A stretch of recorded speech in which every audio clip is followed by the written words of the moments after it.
An 11-win season for Alabama that felt much different than the final record indicates. They missed the college football playoff for just the second time, and the narrow losses were really what did them in. A nice win, though, in the Sugar Bowl over the Big 12 champs. Ended the season on a high note, but certainly big bounce-back energy, I'm calling it, as we head into the fall. Let's continue to talk about the Crimson Tide here with Mike Rodak of Bama247. Mike, you got the competition at the quarterback position right now. It seems like a three-man race at this point. What can you tell us as we're in the middle of July? Yeah, it's about as uncertain of a quarterback situation as Alabama's seen in quite some time. When you think that they've had, Bryce Young, and then before that, Mac Jones, Tua Tagovailoa before that, nobody really knows who the starting quarterback is going to be at Alabama in 2023. It's truly a three-man competition entering this August, and we've had a pretty long chance to see Jalen Milroe for a couple years now. Ty Simpson's been at Alabama for a year and a half since he enrolled, and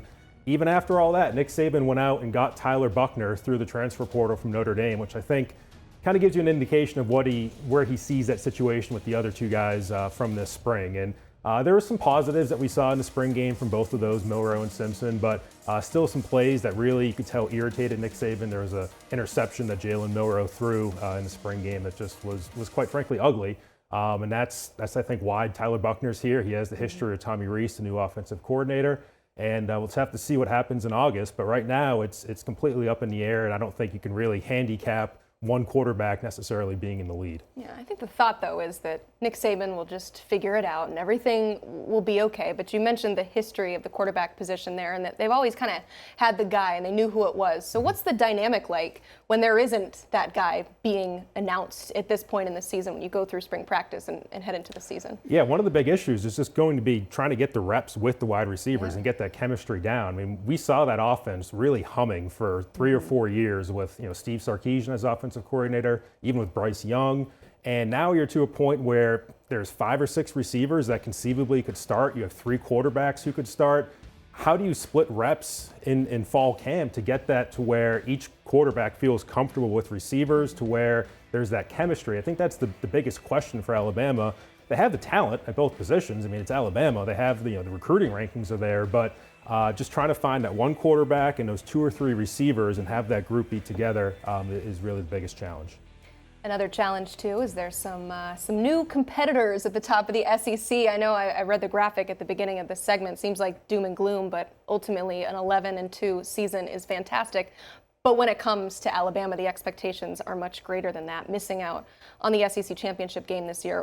What does the squad need to do to get back to a place that's all too familiar for the Crimson Tide? Yeah, when you think back to Alabama, their defense really won a lot of games early on in the Nick Saban era. That was their calling card. And then, like I said, they shifted to more of a quarterback, wide receiver, explosive offense. The question is, you don't really have necessarily either of those to quite the same extent with this team this year. So can they make it more of a running team where you have a freshman like Justice Haynes? Can you get that quarterback receiver situation going where you can get that offense going? Or can you make the defense the strength again? And so they need to find their identity. They need to find what their strength is, and that's really the biggest issue for them. But again, they have the talent. There's more 5-star players in Alabama than anybody else. It's just finding the right combination and getting the coaching with the two new coordinators that they have, and just trying to figure it all out this year. It's a little bit different. Yeah, they always have the talent, but especially this year in that freshman class. Alabama coming off the #1 recruiting class back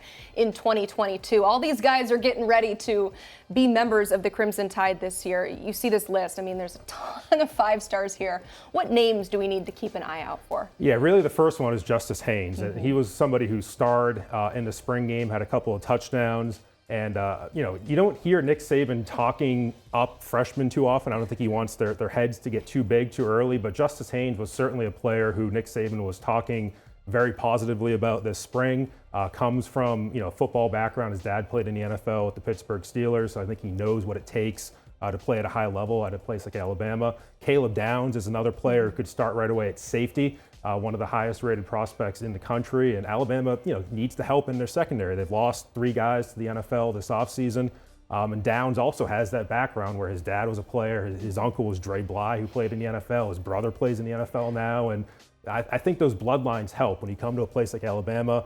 5-star players sometimes come and they don't they've been so used to just being talented in high school, being better than everybody else. Well, you got to work at Alabama.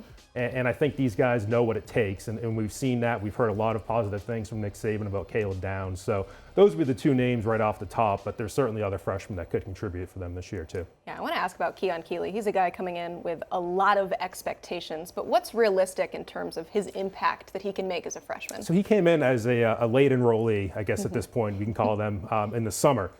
So we haven't seen him on the field yet. He didn't play in the spring game, but he'll be on the field this August. And there's opportunity at outside linebacker. Alabama's lost Will Anderson. Chris Braswell is really the next guy up at that position, the senior. Dallas Turner's also at that spot, who could be a top 10 pick in the NFL. But Keon Keeley could come in right away and contribute. Will Anderson did it when he was a freshman at Alabama. So the talent is certainly there. We just really haven't had a chance to see him quite yet. I am looking forward to seeing him, as I'm sure you are too, as he is a late enrollee, I guess a non-early enrollee, which is so common nowadays that but that was typical to come in the summer. Typical, yeah. It used to be. Now all but 4 of Alabama's freshmen were early enrollees this year. So Keeley was one of just 4 players to come in this summer. Yeah, and that helps so much too from a development standpoint to get in on the ground floor and to get in a little bit early. Okay, we talk about all of the expectations, everything that comes with being Alabama, but there's a lot of question marks. Vegas has the over-under at 10.5 wins this season. Where are you leaning? I would lean towards the over, but I don't think that means they go undefeated. I think this is certainly an Alabama team that could lose a game. Would I be shocked if they lose 2 games again? No, I think this is a team that needs to figure out the quarterback position. Again, the talent's there, but I don't think they're overwhelming at quarterback. I don't think they're overwhelming at wide receiver in the sense that they were, a couple years ago. Yeah, so I'm going to go over, but I think 11 is kind of where I land on that. I think Tennessee is certainly a team capable of beating them. I think Texas coming in week 2 is a game you really have to watch, where we saw Quinn Ewers and Xavier Worthy really give them a run for their money in the first quarter last year. Quinn Ewers gets hurt. Alabama squeaks out that win in Austin. That's a tough game for Alabama, and even LSU coming into Tuscaloosa this year. That was obviously a loss for Alabama last year. So you could look at that schedule. You could find 3 losses. You could look at another undefeated Alabama team. We don't know. There's, I think, a wider range of outcomes for this team this year.